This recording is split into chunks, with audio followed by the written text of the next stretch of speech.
Assalamualaikum warahmatullahi wabarakatuh. Alhamdulillah, syukurillah, la haula wala quwwata illa billah. Asyhadu la ilaha illallah wahdahu la syarika lah. Wa asyhadu anna Muhammadan abduhu wa rasuluhu la nabiyya ba'dahu. Allahumma shalli wa sallim wa barik ala Muhammad wa ala alihi wa sahbihi wa man wala. Rabbi shrah li sadri wa yassir li amri wahlul min lisani yafqahu qawli. Bapak Ibu, saudara-saudaraku, jamaah salat Isya oleh Masjid Baitur Naim yang dirahmati Allah Subhanahu wa taala. Syukur alhamdulillah kita sampaikan pada Allah Subhanahu wa taala atas limpahan nikmat rahmatnya pada hari ini kita bisa menjalankan salat ibadah berjamaah ini. Mudah-mudahan amalan ibadah kita dan hari-hari sebelumnya diridhoi oleh Allah Subhanahu wa taala. Salawat serta salam senantiasa kita sampaikan pada junjungan kita Nabi Muhammad sallallahu alaihi wasallam. Bapak Ibu yang saya hormati, ini sudah hari ke-14. Bentar lagi 17. 17 itu biasanya ada peristiwa apa? Nah, nuzulul Quran katanya. Saya akan bahas itu dan mau meluruskan yang salah kaprah. Jadi banyak nikmat yang didapat di bulan Ramadan oleh kita. Pertama adalah nikmat perintah puasa. Kenapa puasa ini nikmat? Karena orang baru bisa merasakan nikmatnya makan itu kalau lama gak makan. Kita selama puasa kan gak makan sekian jam, maka terasa nikmat saat kita makan sore. Itu nikmat yang pertama. Yang kedua, di dalam bulan Ramadan itu ada namanya malam Lailatul Qadar. Dan di malam Lailatul Qadar itu Allah menurunkan Al-Quran dalam surat apa itu? Inna anzalnahu fi lailatul qadar, surat Al-Qadr. Wa ma adraka ma lailatul qadar. Lailatul qadri khairum min alfi syahr. Tanazzalul malaikatu wa ruhu fiha bi idzni rabbihim min kulli amrin salam. Salamun hiya hatta matla'il fajr. Nah, malam Lailatul Qadar itu dimaknai sebagai satu malam penentuan. Penentuan apa? Penentuan antara hak dan yang batil. Pada saat diturunkan Al-Quran berarti Allah memberikan jalan yang benar. Yang waktu itu orang-orang Arab melakukan pilihan jalan yang tidak benar. Dan ada peristiwa yang luar biasa pada bulan Ramadan, khususnya pas tanggal 17 Ramadan itu Rasulullah mendapatkan kemenangan saat perang Badar. Dan itu diabadikan di dalam surat Al-Anfal ayat 41. Dan di situ ada perintah tentang membagi ghanimah. Dan di situ dijelaskan tentang waktu penentuan yang paling tepat. Ya, maka itulah sebabnya kemudian di Indonesia menjadi tradisi kalau malam 17 Ramadan itu dijadikan malam nuzulul Quran. Apa ini yang menyebabkan seperti itu?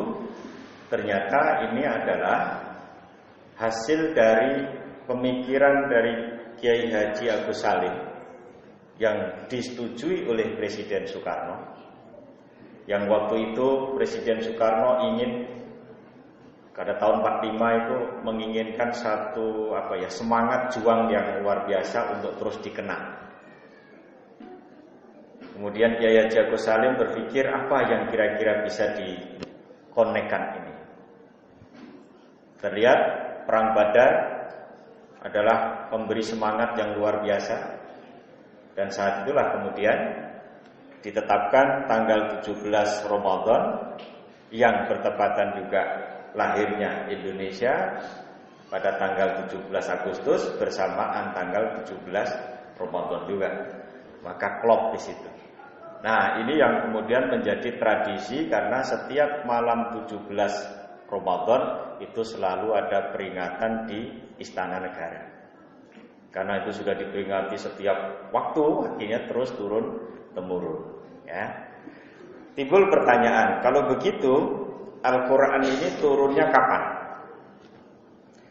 Kalau Bapak Ibu baca di dalam satu hadis yang diriwayatkan oleh Imam Ahmad bin Hanbal, bisa kita dapatkan juga di dalam tafsir Ibnu Katsir.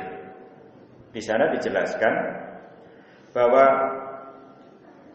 semua kitab agama samawi itu turun pada bulan Ramadan. Suhuf Ibrahim itu turun pada malam pertama Ramadan. Kemudian Taurat itu turun pada tanggal 6 Ramadan. Injil itu turun pada tanggal 13 Ramadan. Dan Al-Quran itu turun pada tanggal 24 Ramadan. Maka kalau Rasulullah bersabda yang diceritakan oleh Aisyah bahwa pada 10 hari terakhir di bulan Ramadan itu ada namanya malam Lailatul Qadar yang terjadi pada setiap malam ganjil.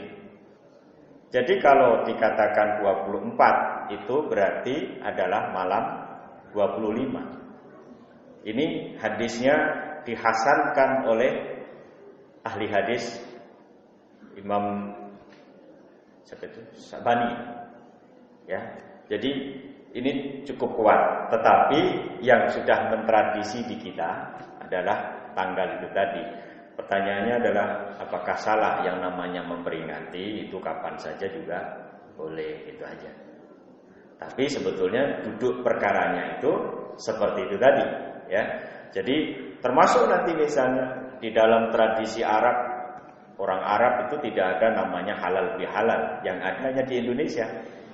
Itu kreasi siapa? Ini adalah kreasi dari Kiai Wahab Asbullah yang waktu itu diminta oleh Presiden Soekarno juga, karena pada tahun 45 sampai 48 ini kan, apalagi dengan adanya PKI waktu itu, perpecahan pemikiran yang masing-masing punya kepentingan sendiri-sendiri. Akhirnya untuk menyatukan itu susah. Kiai Wahab Asbullah punya pemikiran yang cukup cerdas, Pak Presiden. Ini orang ini kan saling membenci. Di dalam Islam saling membenci itu adalah haram. Agar tidak haram maka harus saling menghalalkan. Maka muncullah istilah halal bil halal gitu. Nah, ceritanya seperti itu. Nah, jadi surat kitab-kitab suci yang diturunkan oleh Allah pada bulan Ramadan itu jelas adanya. Dan semua agama samawi itu memiliki kitab suci. Seperti kalau kita tahu agama Majusi itu punya kitab suci namanya apa? Iya, betul, Zen Avesta. Namanya Zen Avesta, kitab sucinya orang Majusi. Kalau orang Yahudi Taurat, oke. Kemudian kalau orang Nasrani Injil, hafal mesti sampai. Kemudian Hindu, Veda. Buddha, Tripitaka. Konghucu, Kopenghu. Oh, malah Kopenghu sampai. Ada 2 kitab yang dipakai oleh orang Konghucu, dan masing-masing kitab itu ada turunannya sampai 5 gitu ya. Yang pertama, yang kitab besar itu namanya Wujing. Wujing. Kemudian yang kedua adalah kitab Shishu. Ya, ini bahasa Mandarin itu. Ya, Shishu. Saya sudah lupa bahasa Mandarin. Yang masih saya ingat itu kalau ada banjir, angkat celana namanya cincing. Nah, ya, gitu ya. Ada lagi di Indonesia itu namanya aliran kebatinan, yang dia juga merasa punya kitab, tapi suci atau tidak saya nggak tahu. Apa namanya? Surat Centani, Hidayat Jati, Darmo Gandul, Gatulucu. Nah itu kira-kira. Itu surat dia, kitab sucinya dia. Tapi sesuatu kitab itu bisa disebut suci kalau memiliki 4 syarat. 1, kitab itu hanya satu macam, nggak ada versi. Kalau versi kayak program komputer, ya, nggak ada versinya. Mana kitab yang cuma versinya satu? Al-Quran. Kalau Zamban Injil ada baru, ada lama, ada kuno, kan? Itu satu. Dia satu dimanapun, kapanpun, sampai kapanpun tetap itu. Ya, bahkan yang hebat itu terjaga betul itu Al-Quran. Ya. Ada orang yang menulis keliru satu huruf saja bisa ketahuan. Itu hebat. Ya, itu yang pertama. Yang kedua, tidak mengalami perubahan. Al-Quran itu dari zaman Nabi sampai sekarang yang namanya Al-Fatihah yaitu Alhamdulillahirabbil alamin, dari bismillah ya. Karena bismillah itu adalah ayat dari Al-Fatihah. Maka kalau sholat harus dibaca kan. Persoalannya sir atau dohar itu urusan masing-masing. Tapi kadang-kala ada enggak dibaca, enggak dohar, akhirnya ada yang protes jamaahnya. Imamnya enggak baca bismillah, padahal disirkan. Jadi kita enggak usah mikir imam ya. Biar kalau dia salah ya bertanggung jawab sepenuhnya imam. Akhirnya begitu. Tapi ya kalau mengingatkan itu kan ada caranya sendiri ya. Pakai apa? Subhanallah kalau laki-laki, kalau perempuan tepuk tangan. Tapi tepuk tangannya tidak boleh begini ya, begini ya. Ini punggung sama tepek ya. Enggak boleh begini loh, Bu. Wih, Pak Imam salah. Koyok nepu itu Roma turun. Ya, jadi seperti itu. Tidak pernah mengalami perubahan. Al-Fatihah begitu dari dulu, Al-Ikhlas begitu dari dulu sampai sekarang. Ada. Ya. Kemudian yang ketiga, dihormati oleh pengikutnya. Al-Quran itu sangat dihormati. Orang mau baca aja harus bersuci dulu. Ya. Bersuci dulu. Kalau kitab yang lain kita nggak pernah ada orang berwudu pegang kitabnya itu. Ya pengalaman pribadi lah dulu nggak pernah begitu kan. Ya karena di sana nggak ada cara bersuci. Maka orang yang bersih itu sebetulnya orang Islam, Pak. Bagaimana dia mau berbuat apapun, mau tidur aja suruh wudu. Disunahkan wudu ya, bukan diwajibkan, sunnah. Kalau wudu bagus. Mau sholat terus wudu. Bahkan kalau mau terompahnya kedengaran sampai di surga, harus menggantung wudu ya. Siap Bilal, karena dia menggantung wudu sehingga terompahnya itu kedengaran sampai di surga. Karena apa? Setiap punya hadas dia wudu. Dan setelah wudu dilanjutkan sholat syukur wudu. Wudu, sholat, habis sholat kentut meneh wudu lagi. Berwudu kentut meneh wudu lagi misalnya begitu. Jadi dihormati sekali. Tidak pernah itu Al-Quran itu ditaruh sembarangan. Bahkan ada di media sosial itu ada seorang perempuan yang menghina Al-Quran. Al-Quran itu dimasukkan di celana dalamnya. Akhirnya apa? Itu barangnya itu membengkak. Kalau nggak percaya buktikan sendiri. Jadi nggak sembarangan, meskipun ini begini, cuma kertas begini ya. Tapi bukan persoalan kertas ya, tapi isinya itu loh. Kan begitu kan. Kalau kita memang sekarang difasilitasi tidak usah berwudu, kan banyak ulama berpendapat kalau kita baca Quran di HP itu tidak usah wudu, tidak apa-apa. Tapi kalau kita mau berwudu itu lebih baik. Kan begitu aja kan. Kemudian yang terakhir, umat pengikutnya itu ada yang hafal. Luar biasa loh Pak. Anak 3 tahun hafal Quran, 30 tahun hafal Quran. Terus mana? Usia berapa lagi nih? 11 tahun hafal Quran. Dan itu di luar kepala loh ya. Coba sampean cari pendeta mana yang hafal kitabnya. Maka suatu ketika, kalau nggak salah si Musa ya bertanya sama Seorang pendeta, Pak Pendeta, kenapa kok tidak ada pendeta yang hafal Injil? Jawabnya apa? Ya, karena orang-orang Islam itu hafal Quran karena Qurannya itu tipis. Ya bisa tipis, kok Al-Quran ada yang dicetak cuma kecil banget gitu kan? Ada ya? Iya. Dicetak kecil gitu. Bahkan ada Quran Istanbul gitu. Yang pakai jimat gitu.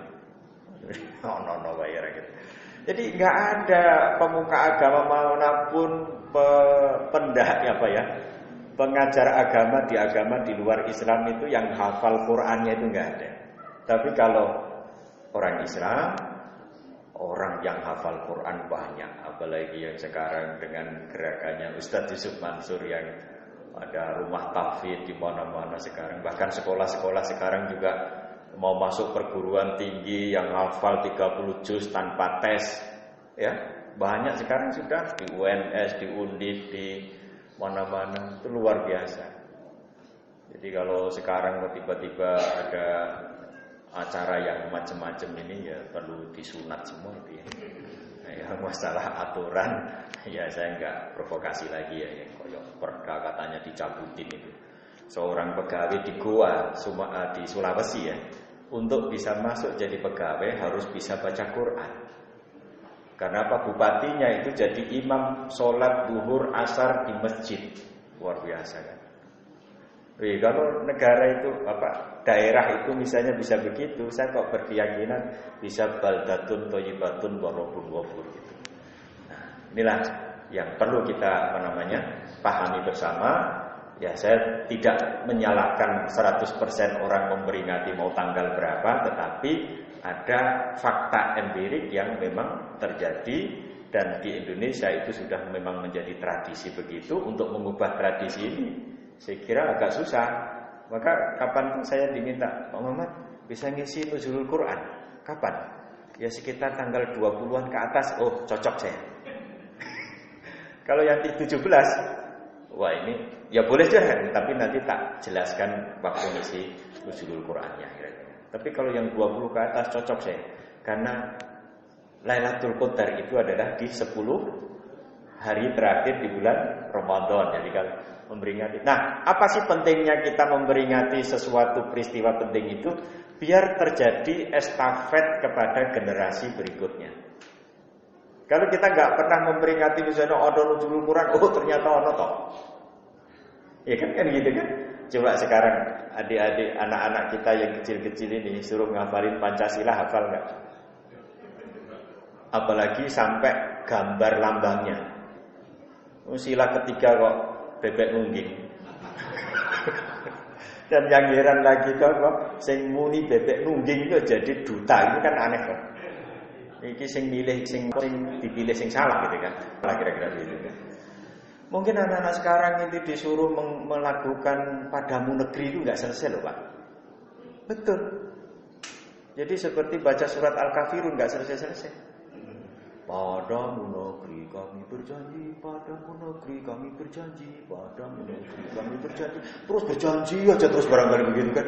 Karena apa? Dia sudah enggak pernah. Yang namanya kita dulu ya waktu SMA, yang namanya butir-butir Pancasila P4 itu hafal 36 di luar kepala. Sekarang tahu enggak? Enggak ada kan, sudah kan ya, karena butirnya sudah hilang semua. Nah ini maksud saya, jadi kita memperingati sesuatu itu untuk terjadinya estafet pengetahuan, estafet sejarah yang perlu diketahui generasi berikutnya. Kalau misalnya anak-anak kita nggak ngerti tentang sejarah sesuatu, bisa jadi hilang nanti sejarah Nabi Muhammad itu, iya kan? Nah, itulah saya kira yang penting bagi kita. Dan saya kira begitu, nggak usah lama-lama, nanti tidak sholatnya kelemahan ya. Dan saya tadi sudah bilang sama Mas Hafid, malam ini saya ada acara nuzulul Quran yang masih tanggal 14 ya, nggak apa-apa ya. Jadi tapi nggak apa-apa lah, yang jelas itu dia memperingati lebih awal, itu lebih baik daripada yang tidak sama sekali. Demikian, terima kasih, mohon maaf segala kekurangannya. Billahi taufiq wal hidayah. Assalamualaikum warahmatullahi wabarakatuh.